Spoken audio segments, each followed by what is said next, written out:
मुंबई जवळ एक असं मंदिर आहे जे बेटावर आहे, चंद्रासारखं दिसतं आणि म्हणतात इथे पांडव स्वतः आले होते. पण अजून एक रहस्य आहे जे फार कमी लोकांना माहिती आहे. नायगावच्या जूचंद्र डोंगरावर वसलेलं हे चंडिका देवी मंदिर मत्स्याकृती 400 फूट उंच शिखरावर बसलेलं आहे. इथे चंडिका, कालिका आणि महिषासुरमर्दिनी या 3 आदिशक्तीचं एकत्र दर्शन घडतं. आख्यायिका सांगते की वनवासात पांडवांनी या हिरव्यागार जंगलात राहून या मूर्तीची स्थापना केली होती. पण सर्वात मोठं आश्चर्य म्हणजे देवीच्या मूर्तीमागे आजही एक नैसर्गिक झरा वाहतो. कधीच न आटणारा हा पाण्याचा झरा भक्तांसाठी चमत्कारच मानला जातो. इतिहासात असं सांगितलं जातं की वसई किल्ला बांधताना याच डोंगराचे दगड वापरले गेले होते आणि त्या काळात मजुरांनी इथे देवीची पूजा सुरू केली. आज ही देवी नवसाला पावणारी मानली जाते. भाविक सोन्या चांदीचे दागिने अर्पण करून आपल्या इच्छा व्यक्त करतात. 200 पायऱ्यांचा गड आहे, पण खास लिफ्टचीही सोय आहे. चैत्र यात्रा असो किंवा नवरात्री, हा संपूर्ण परिसर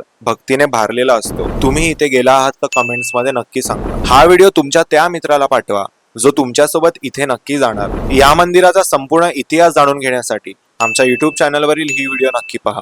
आपण भेटूया पुन्हा. तोपर्यंत जय चंडिका देवी.